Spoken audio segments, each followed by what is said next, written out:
Okay, it's been a while since I've done a tier list. I've been meaning to do more, but whatever. We're doing one right now.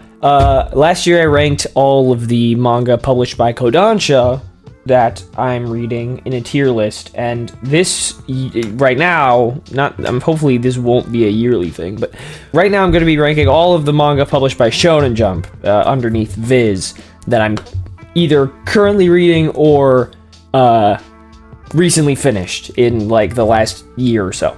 So yeah, there's 16 of them, so I'm just gonna get cracking. I'm actually going in order from most recent that I caught up on to farthest back that I caught up on. So like the first one, this is pretty self-explanatory.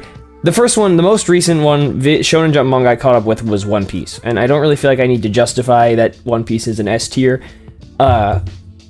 I could talk about One Piece for a very long time. I started early January. I didn't watch the anime. I read the manga from start to where it is now, and just because like I kind of have this thing where if I know I'm just gonna go read the manga once I'm caught up to the anime anyway, I feel like I should just read the manga from start to finish. Plus, since I'm a manga collector, I like to have actually read what I'm collecting. Like, I don't want to just like. There's a couple times like with My Hero Academia is a good example. Like, I watched the first 4 seasons of My Hero Academia, and which covered like 20 volumes of the manga, and I have those 20 volumes sitting in my bookshelf, but I've never read them. You know, like that is like sort of annoying to me. Like it's not like I don't want to read them. It's just like I already know what happens, so it's like I'm not gonna go out of my way. You know what I mean? So I figure if I'm just going to read the manga eventually anyway, I'll just read it from start to finish. And manga is good enough to get me engaged because I'm a pretty avid reader at this point. Anyway, point is, One Piece is fucking awesome. I genuinely think that One Piece is not going to move from that position right there. It is the gold standard of manga in my eyes. Because, like, everything about it is just so well fleshed out, and the characters are, like... So many of the characters are not, like, too in-depth, right? But, like, a lot of the primary characters are just fleshed out enough to the point where I want to see what they do next. You know, like, if you compare someone like Brook, or even Jinbei, or even Nami, to, like, a lot of even the other Straw Hats, or just... other characters in other shonen manga, they're not as fleshed out, right? Like, they're not super in-depth characters, but they have really compelling arcs, especially Nami. I really like Arlong Park. But, like, they have good character arcs and well-established and clear personalities and characters that you can just... they don't ever deviate from, right? You know exactly what you're getting with those characters, and the world is so fucking huge. I could talk about it forever. There are so many characters, and One Piece, I think, is the first manga I've read where I actually remember people's names, which is insane, because if you've watched my seasonal roundups, you know I forget names all the time. I remember everybody's names in One Piece, even like the most fucking minor characters. Like, I remembered, like, when, I don't think this is a great example, because this is a pretty big moment, but I'm about to spoil One Piece, by the way, so you haven't read it or seen it. Here's your heads up. When Sabo came back in Dressrosa, I was like, oh my god, fucking Sabo! Like, that's not something, like, I would have remembered if One Piece just wasn't so fleshed out and fucking complete. Like, my take on One Piece, right, like, what I've gathered as, like, someone who's fairly new to One Piece, hasn't been with it for very long, only a few months at this point, is that this is what can happen to a world when you have just a theoretically infinite amount of support and backing by the publishing company to just go for as long as you want to, right? Because each individual chapter of One Piece, like, this is what I've noticed since I've caught up, each individual chapter of One Piece feels just so unsatisfying, because I feel like we barely make any progress, and that's just because it spends so much time fleshing out the world and the characters and every single goddamn thing that happens. So, in my eyes, that's like amazing, right? Like, it sucks having to wait for every week, and Oda takes a break like once every 3 weeks or 4 weeks or whatever. So it sucks having to wait. But like, when we're gonna look back on One Piece after it's done, it's gonna be like, holy shit, there is not a single thing we missed out on. There is not a single loose thread. There's not anything. It's just everything is complete and the way it should be. So that's what I think. I'm not going to go too much in depth, but obviously I don't really feel like I need to justify to you that One Piece should be in S tier. Great. Moving on. I actually don't even think we're going to use this fucking D tier. I really don't. Okay. Next is Sakamoto Days. I fucking love Sakamoto Days. It's awesome. It's just so good. Now, I feel like One Piece should probably be like an SS tier. It should probably have its own tier, in fairness, but because like comparing these two is not, they're on different levels, I guess. But like in my head, right, as far as like One Piece is just like way up here, but like as far as most like other manga go, Sakamoto Days were only like, I think about 120-ish chapters in, just under 120 chapters in. I fucking love it. It's just got such a good sense of humor. It's got great characters for what it is. It's got incredible dynamic action scenes. It's just immaculate. It really is. Like, I can't say enough good things about Sakamoto Days. Like, I was hooked when I started reading. I couldn't stop. Like, I think I was in the car going to like Florida or something, and I was on the Shonen Jump app the entire fucking time reading Sakamoto Days. I could not stop. I was hooked because it's just so much fun. Like, Sakamoto and Sheen, the way they bounce off each other is so good. I can't get enough of Sheen's like goofy telepathy shenanigans, and even like a lot of the side characters. Lulu, I think is her name, the girl that gets drunk sometimes. And we're right smack in the middle of a flashback arc with Sakamoto. Here we go, I'm forgetting names. The guy in the order, and Akao's... is her name Akira? Or is she the niece? The blue hair girl's aunt. I think Akira might be the niece. I can't remember. But even the flashback arc, I usually don't like flashback arcs too much. Except for, I guess, this one and like the one from One Piece. The Ace, Luffy, and Sabo flashback arc was good too, but this one's really fun. Like, it just kind of, it's helping like cement what we already know about Sakamoto, and also giving us a good understanding of what the Akao was her name even that? I don't even remember. The blue girl's aunt, who's dead now. We're getting a good like establishment of like what kind of character she was, and what kind of person she was, and it's just, it has the same goofiness that Sakamoto Days has always had, which is great. I don't even know if I can explain it right, but just once you read it, you'll get it immediately, because it establishes its premise so perfectly. I just love it. Like, I really can't get enough of Sakamoto Days. It's like it's one of the ones I look forward to most every week when new chapters come out. It's so good. It's so much fun. Like, I like I said, I don't know if I can explain it because I can't find the right words, but just like imagine a guy who's like kind of out of shape, but was once a fucking god tier assassin, and he's got a wife and kid now, and it's all wholesome and cute. But now, because he's like the owner of a convenience store, he doesn't really have any weapons sitting around.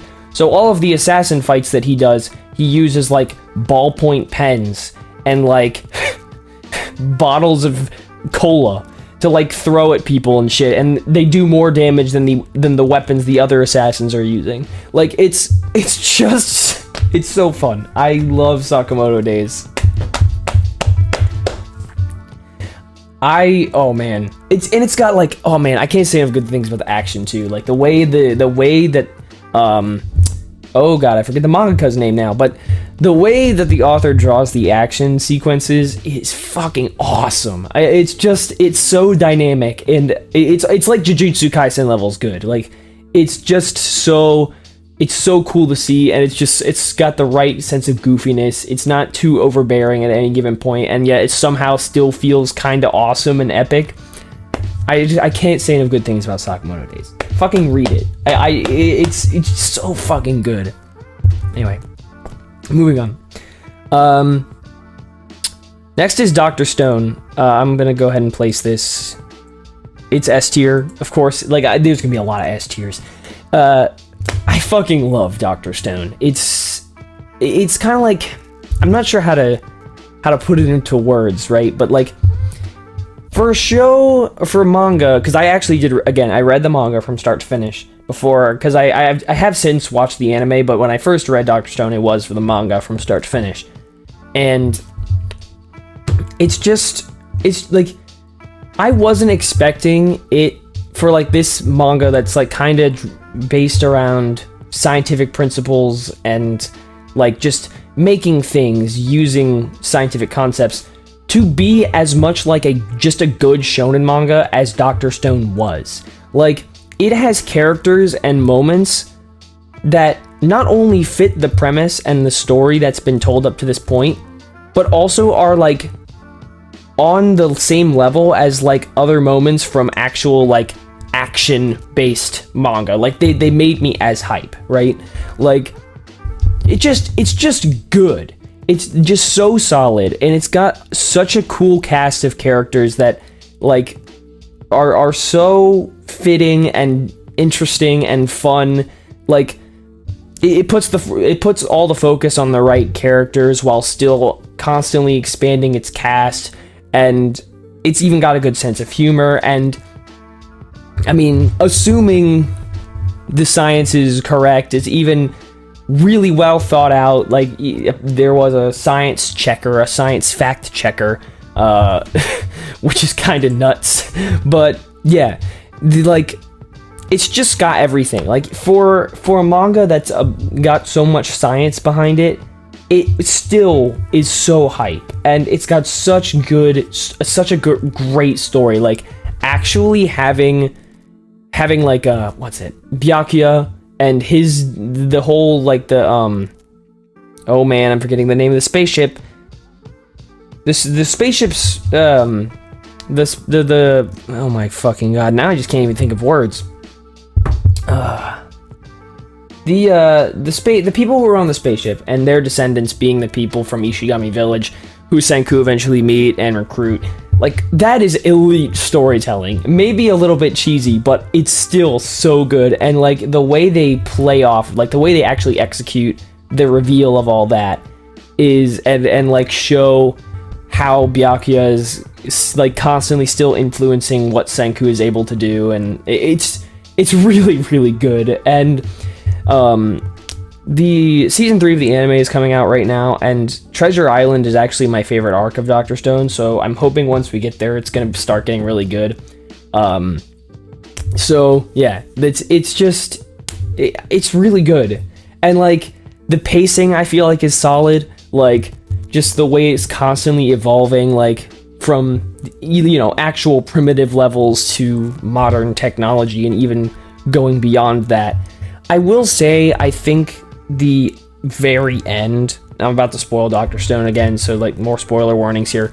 The very end of Dr. Stone, I do feel like is kind of a letdown, because they go to the moon, right? It's like Senku, Kohaku, and what's his face from America or whatever. They go to the moon, and they find the source of the petrification. It's like this alien species, and I think it's just a big old fucking pile of the paralyzer devices of those devices.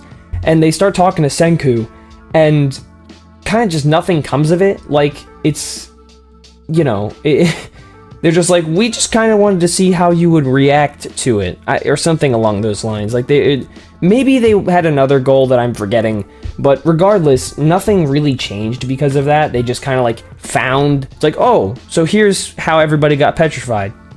cool. Back to doing science. Like, you know, I kind of wish that had more of an impact on the actual story, but it really just didn't. So, and I do think they leave the moon. I think the aliens leave the moon after the fact. So it's like, whatever. It really didn't matter, you know? But yeah, it's really good. Yeah, Dr. Stone's fucking solid. Alright, moving on. Black Clover. No. Right there. There's the one. Black Clover, I think, is up there with One Piece as one of my top 3 manga ongoing right now. Or just one of my top 3 in general. Like, I think my top 3 manga right now is probably Eden Zero, One Piece, and Black Clover. Not in that order, but I think those are my top 3 manga right now. Black Clover, like, as I was reading it, I do think the pacing is weird in some places, but overall, I was so surprised that I think this and One Piece are like the only manga that I've read where they've made me care about a bunch of fucking misfits, like actual misfits, like people who, like, you know, it's like, you know, maybe you can say a bunch of misfits for like a lot of different manga or anime or whatever. These motherfuckers in the Black Bulls are actual misfits. Like, they're fucking weird. And still, Black Clover fleshed pretty much all of them out enough to make me care about them. And that's like, that in One Piece is like, I wasn't expecting to care about Brook and them, and Frankie and all that when I was going in. Like, that, the manga changed my attitude. And like, this one, One Piece and Black Clover are pretty much the only manga that have defied my expectations on that front. So, because of that, Tabata made me care about all the Black Bulls, and even some of the other characters, like from the Golden Dawn, and from the, Fuegoleon's crew, like, and there's so many cool side characters, like Mario Leona, and, William Vengeance, so fucking cool, and like when the elf takeover arc and everything would be fucking Winsado style, like, it's just really fucking cool. I really like Black Clover. It's got, like I said, the pacing is a little weird at some point. Like, I think what has going on currently is a little baffling. Like, maybe we'll look back on it and it'll be fine, but like in the middle of it, like in the heat of the moment here, it's a bit bizarre. But overall, I fucking love Black Clover. Asta and Yuno have such a cool dynamic going on. I really like those two leading the charge of this manga, and it's just so interesting how they're like polar opposites of the same, like they're opposite sides of the same coin, right? Like, they're so constantly defying everyone's expectations, but they're doing it in completely different ways, and it's so cool the way, like, the dynamic those two have off of each other. And so many cool things have happened. Like, the Spade Kingdom arc, I'm really excited for the Black Clover movie coming up, because the Spade Kingdom arc fucking is so cool. It has been a while since I've like caught up to Black Clover, so my memory is a little hazy on some of it, but I remember it being really cool. And like, there was such a cool moment with Yami and the rest of the Black Bulls towards the end of the Spade Kingdom arc that I really loved, where they like reached out to him, was like, Master Yami, we love you and shit. It was just nice. It's just a really nice manga. Like, it's got cool action, cool fights, great characters. Like, I can't ask for more, right? Like, because, like, you know, you could get more with, like, you know, One Piece. I'm gonna keep going back to it, but you could get more. Like, One Piece offers more, but, like, I would never ask for more than what Black Clover gives us, right? It's just, like, as far as, like, manga go, like, I feel like Black Clover, it's just immaculate. It's fucking great. And I love, like, the way it power scales, too. Like, the abilities and all of the different magic stuff. Like, anything goes, right? It's so cool. And there's a lot of really interesting antagonists. I'm really in, like, the twist of, Julius. Who was it? That took him over or whatever. And then, Sister Lily as well. Like, what happened to her. And even the Yami's little sister who came in recently, like, there's some good stuff. So I really like Black Clover. It's really solid. Anyway. Yeah, I don't even know what else I can say. Moving on. Next is We Never Learn, Bokuben. This was an anime I saw a few years ago, like around, when it came out. It must have been like 2019. Kind of like a rom-com I watched on a whim, and I ended up liking it a lot.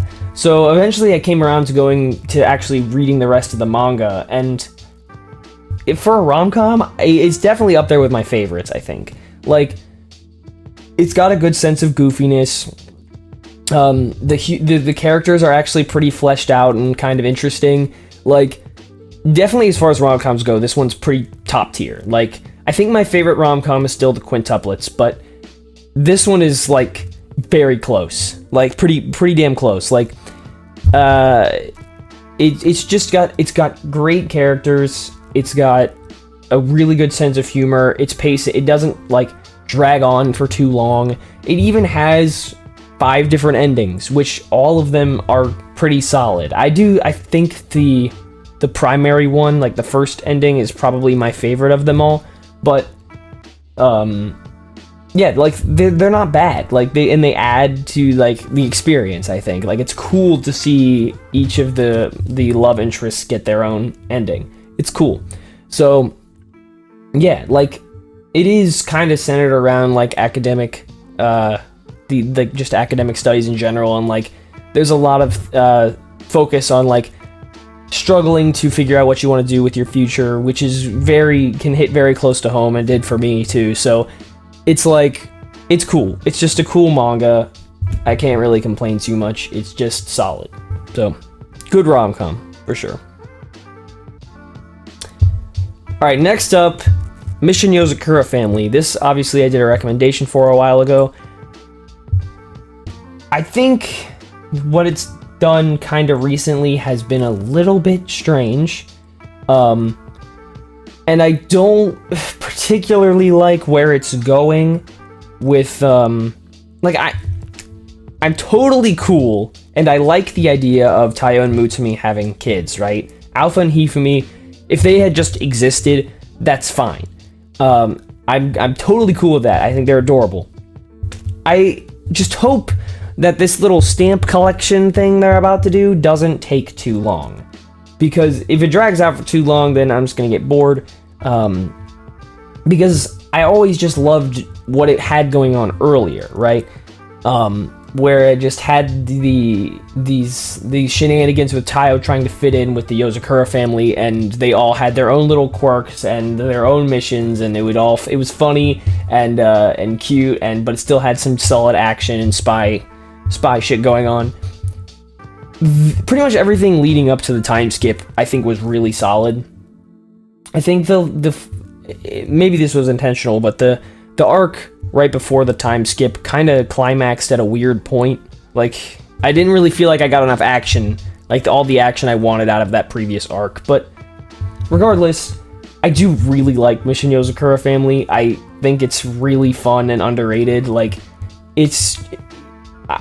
there aren't many manga that I read where I just can have, like, sort of innocent fun with it. I think this is one of those, because, like, it never gets, like, too serious. It goes in depth enough to its story to get you invested and pique your interest going forward. But it's not like a super fleshed out and complicated story. It's not super, like, convoluted or complicated. It's just pretty straightforward, and I really like a lot of the, like, Yozakura abilities, like the bloomings, the idea of that, and, like, why, now exploring the origins of the Yozakura family, like what we did recently. It's really good stuff. It is. I have pretty much nothing but good things to say about Yozakura Family. Like, it's just fantastic. It's fun. It's got good action. It's got a great story going for it. Yeah, big fan. It's just, I just don't know what role Alpha and Hifumi are gonna play going forward, because I kind of wanted I kind of wanted them to resolve the thing with Asa just amongst the Yozakura family, like the siblings, right? I don't necessarily think the kids needed to be huge talking points in that.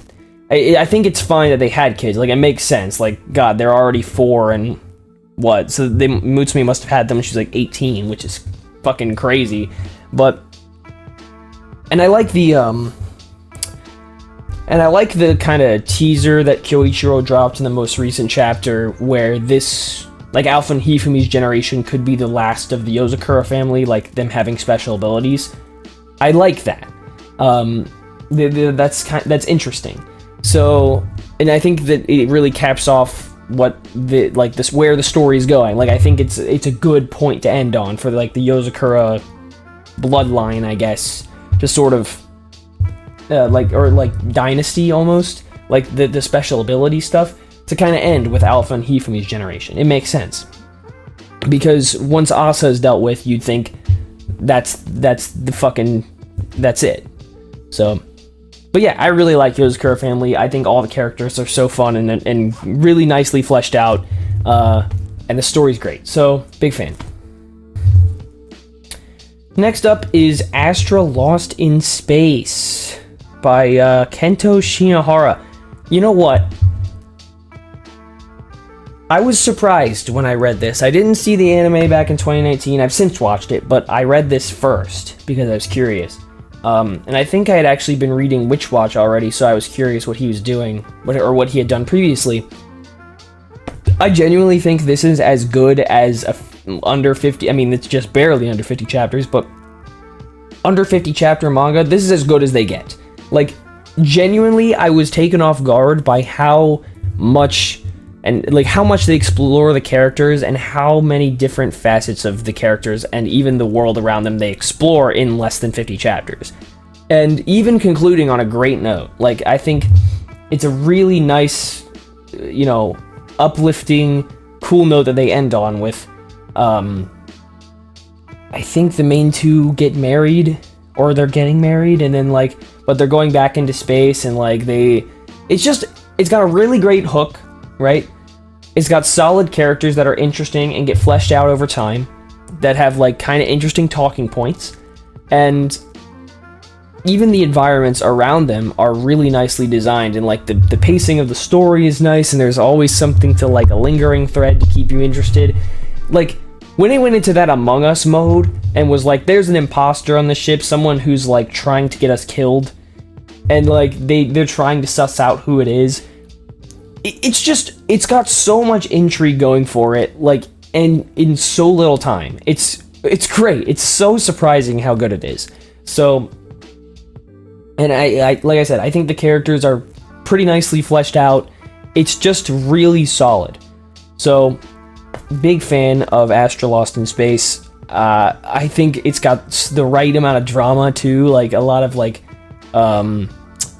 what would you call them? Kind of, I guess, just dramatic moments where something could have gone wrong, or someone's trying to save someone, and I think it is weird. Okay, I think it's weird that it eventually goes into it gets to the point where the people there realize that it was an intentional plot, right? These people are all clones, right?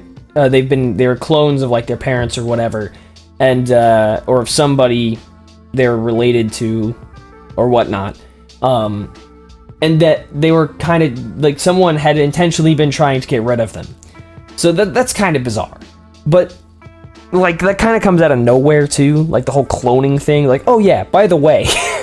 It kind of comes out of nowhere, but I mean, it's interesting, right? Because it kind of, the way they explain it, it does make sense, right? It makes sense with the story that we'd been told up to this point, and yeah, so I really can't complain too much. I think like I said, I think this is as good as you can get a manga in under 50 chapters. It's fucking surprisingly good.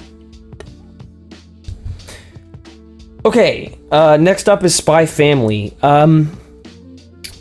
Again, what this is kind of this. This is a weird comparison, but right now, I haven't really been hooked on Spy X Family for a long while now. This is kind of like in this, I would call it, this is a weird, this is a weird comparison I'm about to make, but it's kind of like Oshinoko, because and I have read the Oshinoko manga. I've been reading it for about a year now, but it's not Shonen Jump. It's published by Yen Press, and that's not in this list. So it's kind of like this. This one is almost like Oshinoko, and the reason I say that is because its setup is immaculate, right? Like Spy Family is all about its setup, its premise. And the way it follows up is kind of hit or miss, right? Like, I think that Spy Family has a lot of good, like, arcs. Like, once it gets into an actual groove and starts telling a drawn-out story, I think it's really solid. Like, I think my favorite arc is the one where they're on the cruise ship. Like, that has so many weird ups and downs, and, but it just needs to get into a groove, because when it starts doing these weird one-off things, it's not really, it's just kind of boring, right? Like, and I think it's about to get into something kind of interesting. It's like the most recent chapter left off on a cool cliffhanger, where I think Lloyd and Yuri are about to like kind of get into a little bit of a tussle, or at least their companies are directly opposing at this point, or they're going to start in the upcoming chapters. So that's kind of interesting, but it's kind of all over the place. I do think it's really cute. I do like Spy X Family. It's just it just doesn't tell quite a consistent enough story for me to like really be as excited about it as I want to, because like when I'll say this a million times, but if you compare Spy Family to like Sakamoto Days, which has all about assassins, and Yozakura Family, which is all about spies, those two are both infinitely better in like pretty much every regard, and maybe except for the like comedy. Like Sakamoto Days has infinitely better action, it's more consistent, it's more dynamic, it's more interesting, it has better characters.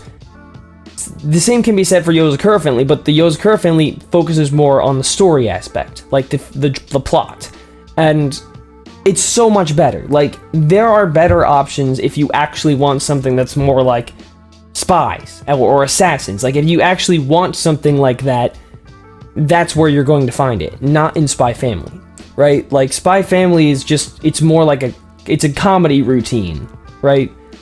And it is cute, and I like it, but it just doesn't have a consistent enough story going for it to make me as excited as I want to be about it. So, there's my little Spy Family rant. Like I said, I can't complain too much though. Like, now I kind of know this is what it is. Like, at this point, I was kind of, especially at the beginning, I was hoping for something a little more consistent, but it's kind of all over the place, and it's just not, I guess, not exactly what I hoped it would be. So it's not bad though. It's really not bad at all. All right. Next up by Kenta Shinohara, Witch Watch. This has exactly the same problem that I just mentioned with Spy Family, except worse.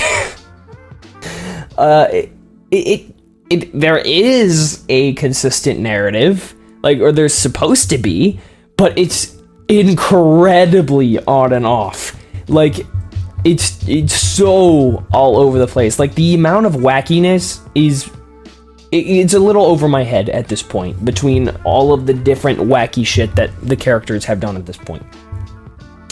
And I do think it is cute from time to time. Like, it is very hit or miss, I think. And some of them are really wordy, only to kind of fall flat. But the goofiness, there is a place for it, and I think this is a good place to find it. Where you kind of just have like this episodic nonsense all the time, and it's, and it's very, very obvious that Shinohara is kind of like devising everything on the fly.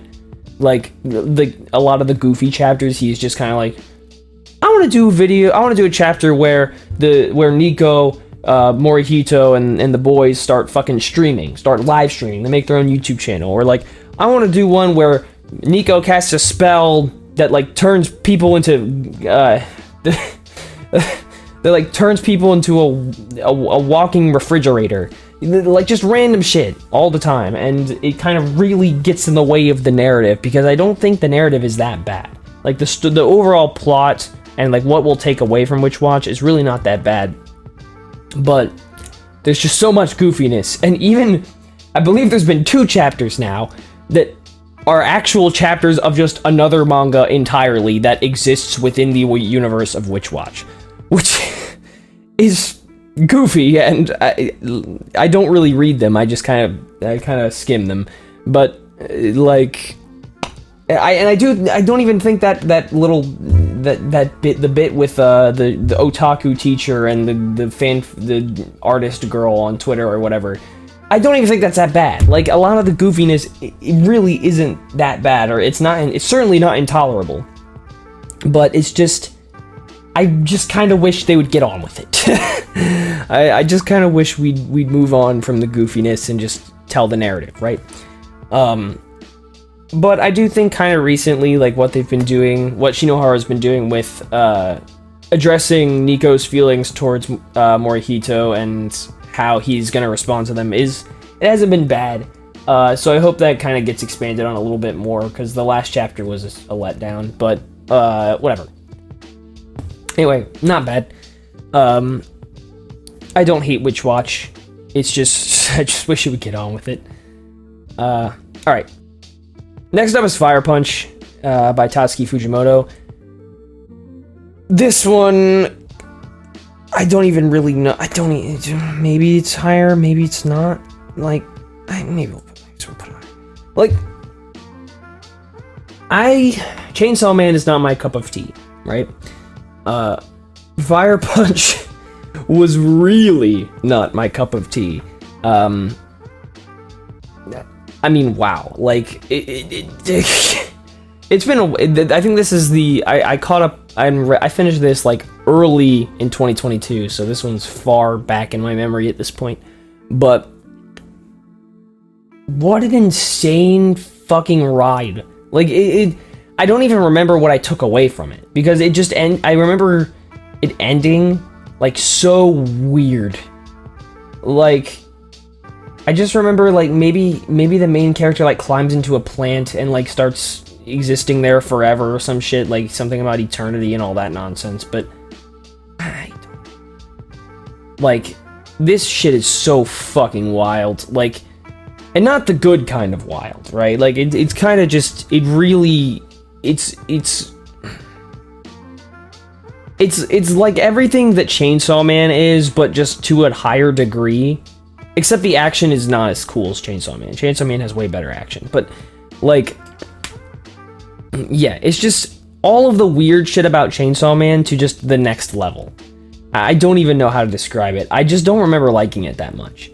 And I do recognize that there are some interesting themes about it, like, just, and I think the setup is interesting, and the premise, like this guy who has fucking nutso regenerative abilities existing while just living on fire, and he's got his dick out all the time or whatnot. Yeah, it's, I mean, I don't even know, like, I would almost say, like, I would probably have to reread it, but there's no fucking way in hell I'm gonna do that. Like, I'm just not gonna reread it. I'm not going back to it.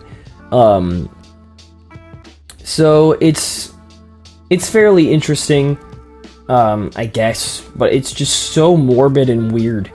Like, it's just not my speed at all. But yeah, it exists, man. It exists. You can read it. That's about all I'll say.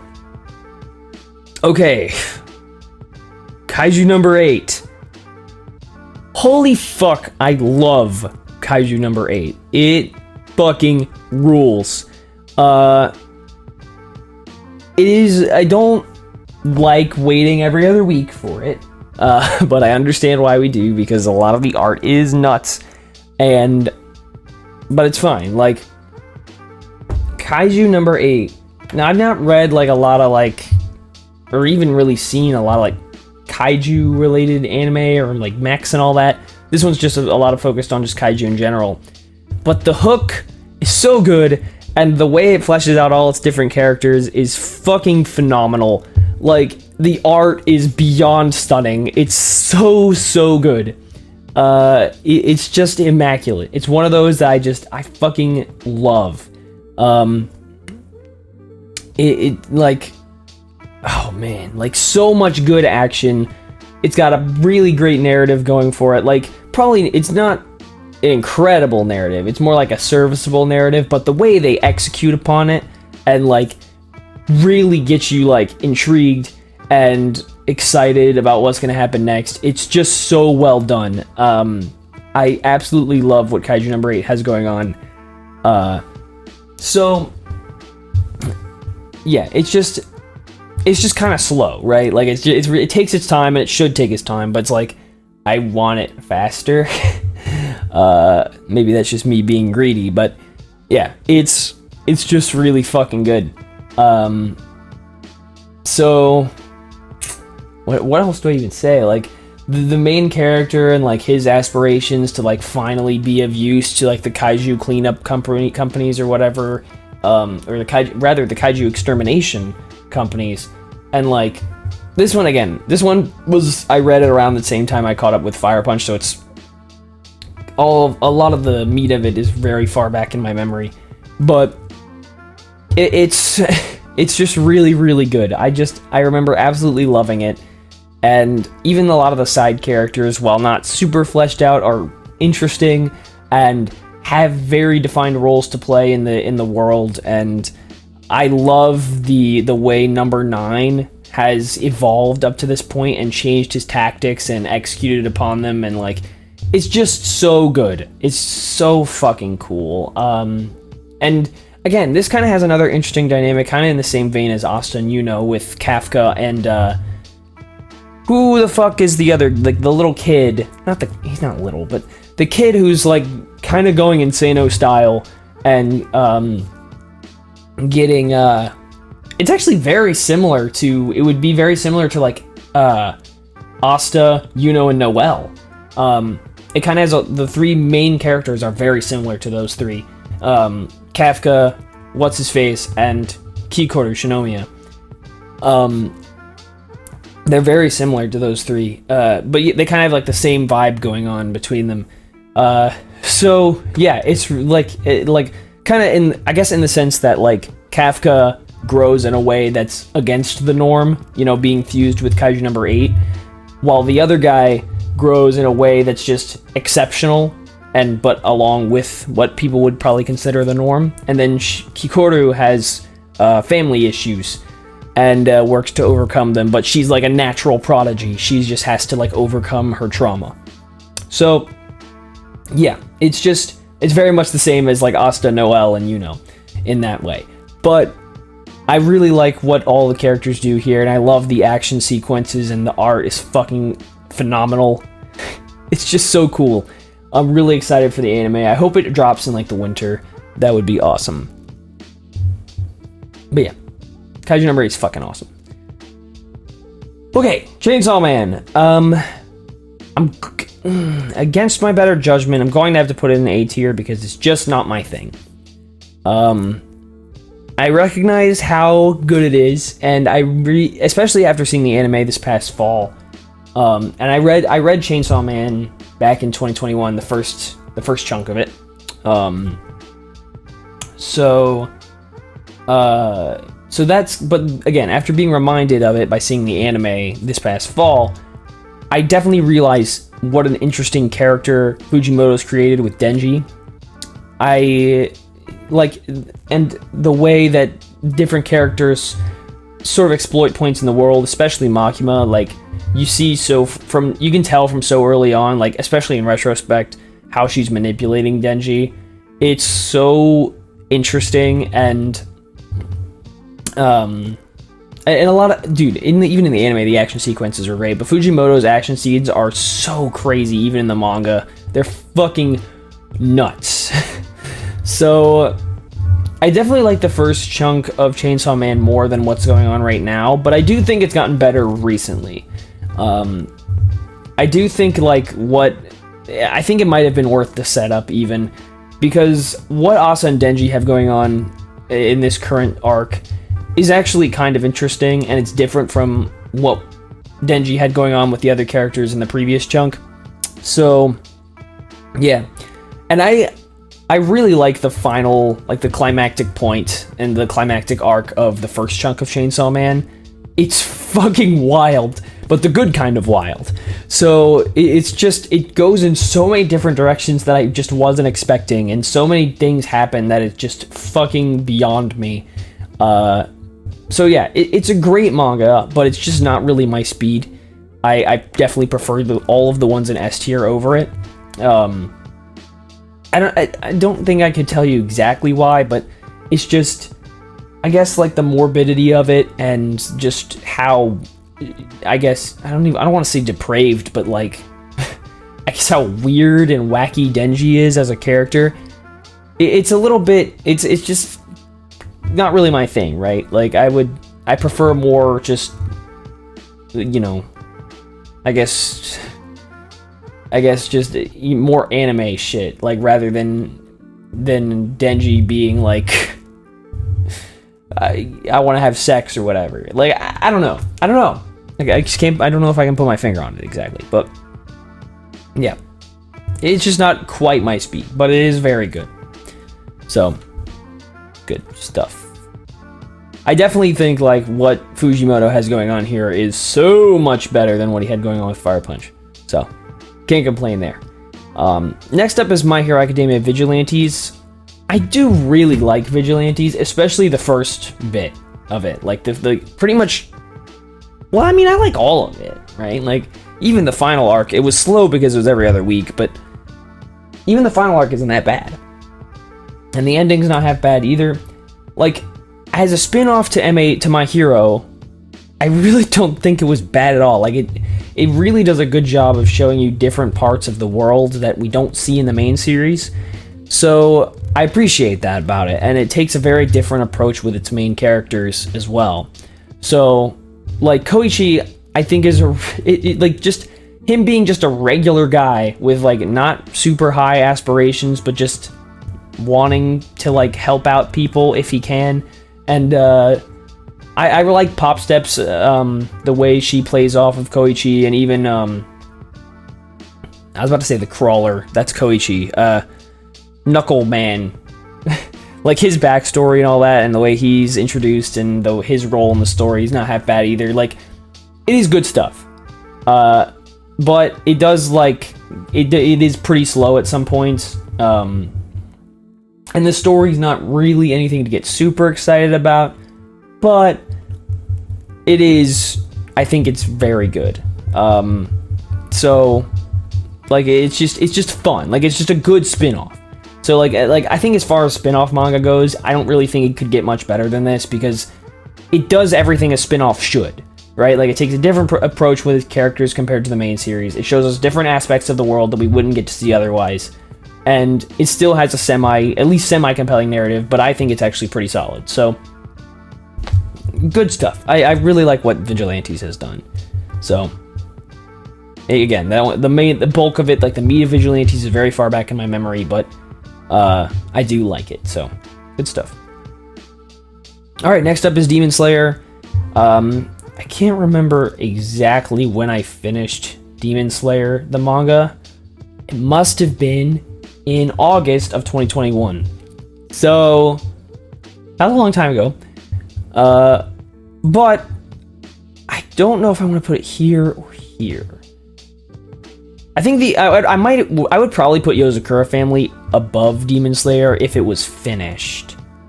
I think I'll put it here. So the Demon Slayer manga, I'm not a huge fan of Gotoge's art style. I think it works and it's goofy in the right places, but just I don't know. Like, after seeing the anime, especially like the most recent seasons, like the Entertainment District and now the ongoing Swordsmith Village arc, I don't know if I can go back to the manga, right? Like, the anime is just fucking perfection. So, but I do think the story and the narrative it tells, along with the characters, are very, very good.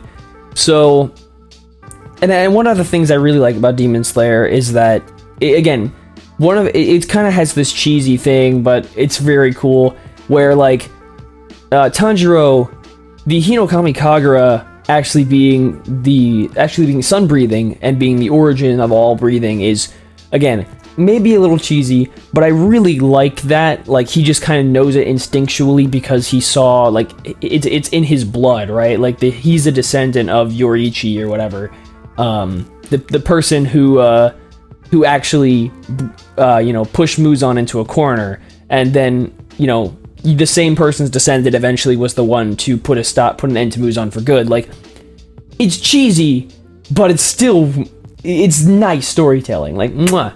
It's nice. I really like that. And even a lot of the side characters' roles, like I think a lot of the side characters' roles in, Zenitsu and Inosuke's, their role in, like, the Entertainment District arc and even the stuff before that, was kind of, like, minimal, but I do think it was good, and there's a lot of really interesting storytelling in the throughout Demon Slayer, and its pacing is really solid, I think, especially in the manga, since I feel like a lot of the slower parts, like when the anime was really slow, the manga I didn't feel like dragged that. I feel like those parts went by faster in the manga, maybe just because I read them faster, but regardless, I feel like those parts passed me by faster, which was nice.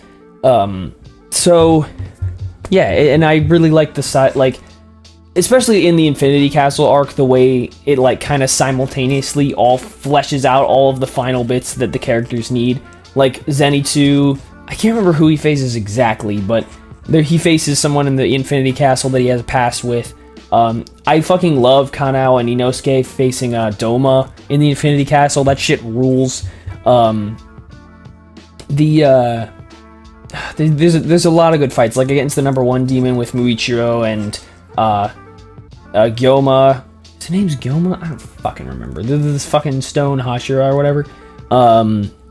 Yeah, like, there's some great fights, and I think especially when we see it in the anime, they're gonna be fucking crazy. But yeah, the manga's great as well, and I love how it ends. I'm a sucker for those, like, cheesy endings. I think it sends a really good message. So yeah, and I love, like, Tanjiro as the protagonist. It's kind of tricky, right? I feel like it's worth mentioning that having a ball of sunshine like Tanjiro as the protagonist could have gone very wrong. Like, he could have just been very boring. But the way, like, because Tanjiro has such a tragic past, and he's still, like, pushing on with a big smile on his face and making new friends, and using all of his determination to put an end to all of the horrible world around him. It's just really good. I love Tanjiro as a protagonist. I think it kind of works perfectly to bounce off the gruesome, the grim world of demons around them, and so many people are, like, so hopeless and all that, and Tanjiro's just like, just happy to be there. But still, he has, he just has such good battle instincts and grows exponentially during battle, and it's kind of interesting because, like,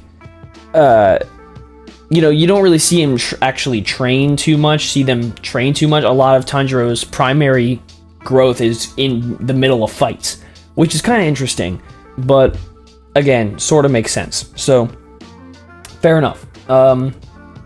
Yeah, good stuff. Demon Slayer is really good. Even in the manga, like, I think it's great. So, good stuff. And again, it doesn't drag out too long. A lot of interesting characters, surprising twists and turns. What else do you want? All right. Jujutsu Kaisen. This is tough.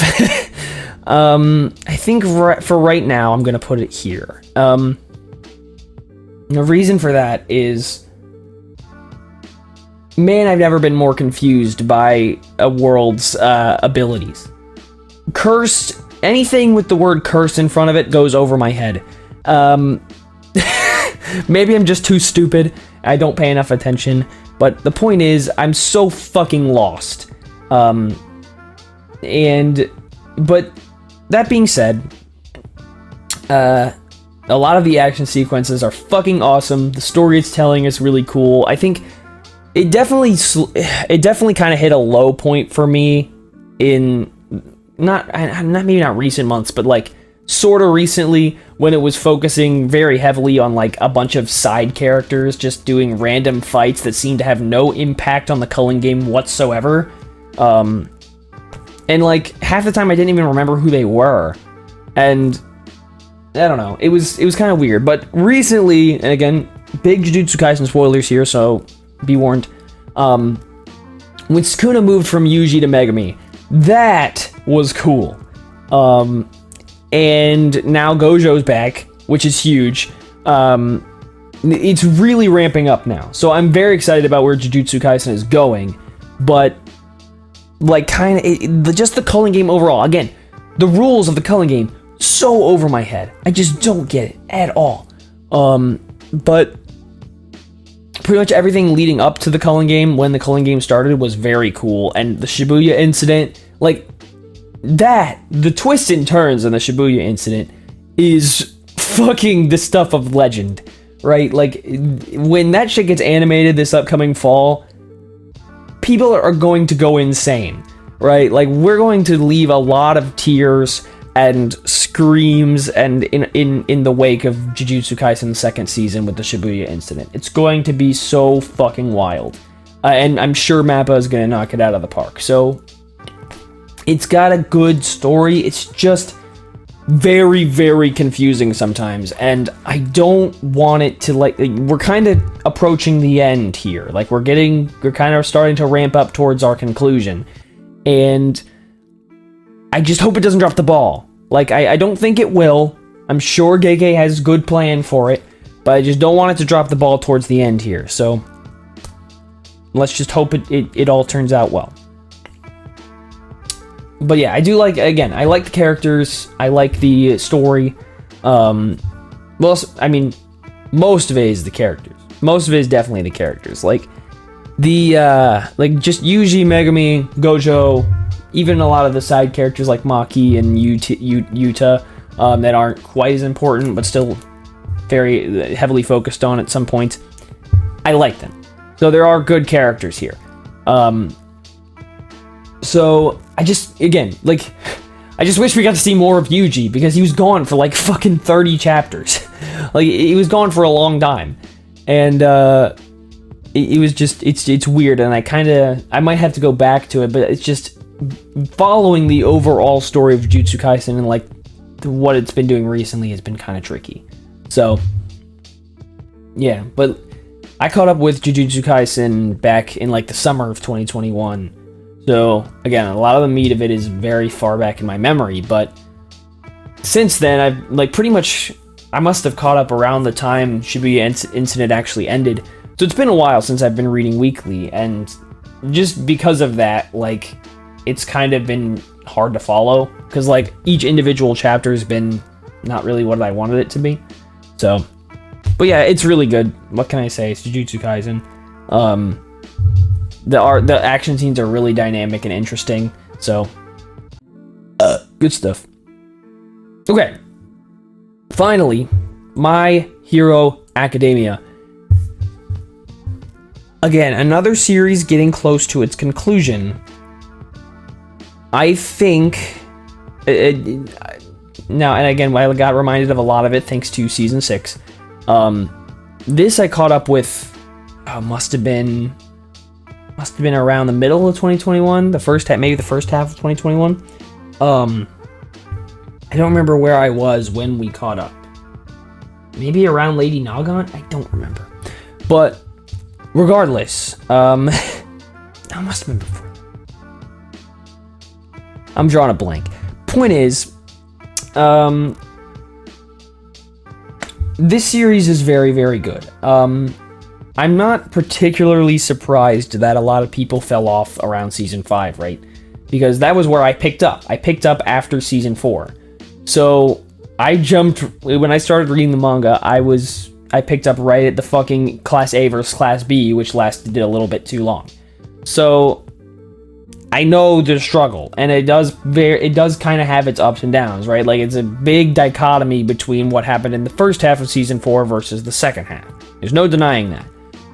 That being said, I do really like what happened in the second half of season 4. It just wasn't quite the same. Like, it didn't have the same level of awesomeness, general awesomeness, as the arc in dealing with Overhaul. So it does have its ups and downs, for sure. Pacing can be very strange, but I do like a lot of what it's done. So, and the way it fleshes out its characters is pretty much, has always hit. And I love the way that Deku has grown. I love his overarching narrative throughout the whole of My Hero Academia. Like, his Bakugos and Shotos are the best by far, and of course they are. Those are the main 3 boys. So their overarching narratives are fucking awesome. The way they've changed and influenced each other throughout the course of this story has been fucking cool, been awesome.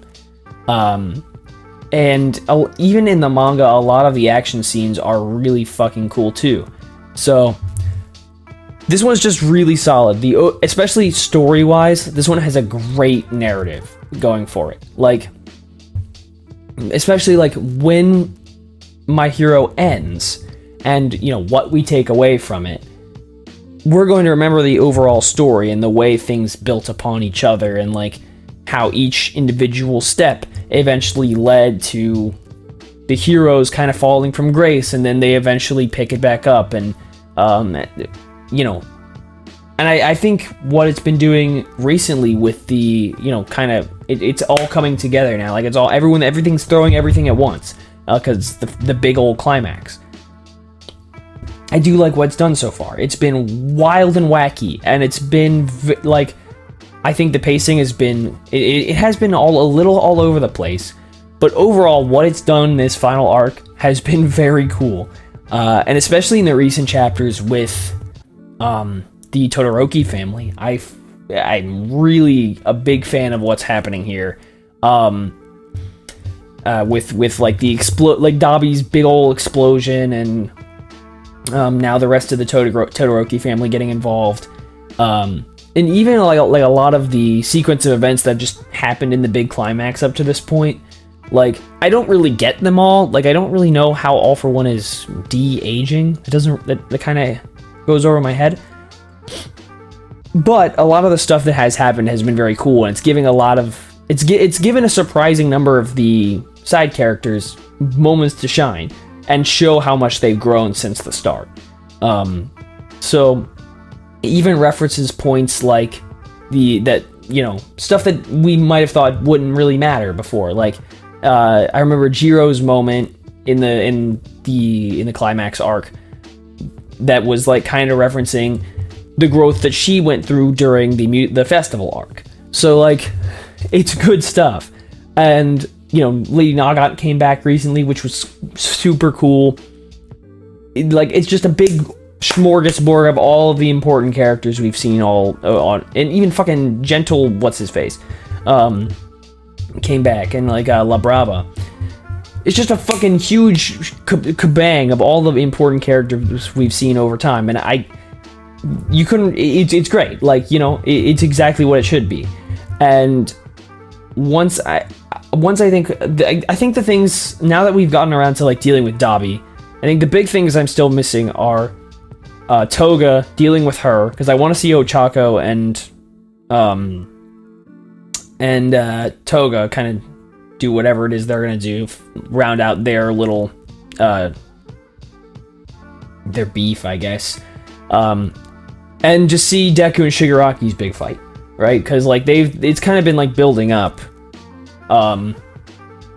but yeah, and I mean, I think even in the earlier parts, it still has like a good sense of humor. It's got at least semi interesting characters. Even like the characters who don't really appear that much are fairly interesting. Like they're okay characters. Like they have at least fine, acceptable personalities and semi interesting quirks. Like I like the way quirks can be anything, right? They might not even be battle oriented, right? That's, I think, one of the most interesting things about this series, that like quirks aren't necessarily battle oriented. They can be just anything, and people, because of that, people can have completely different roles.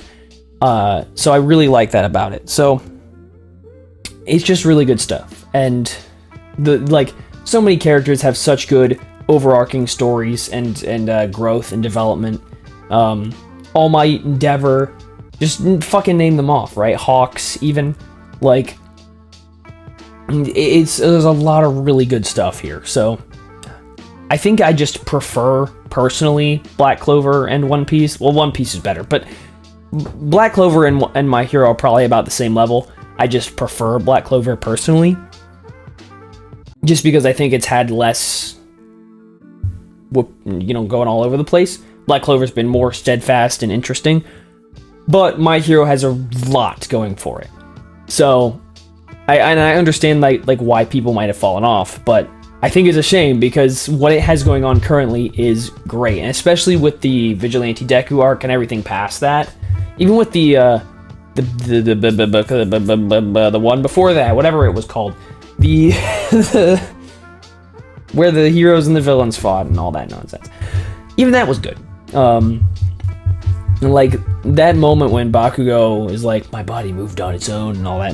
It's good. There's so much good storytelling in My Hero. So yeah.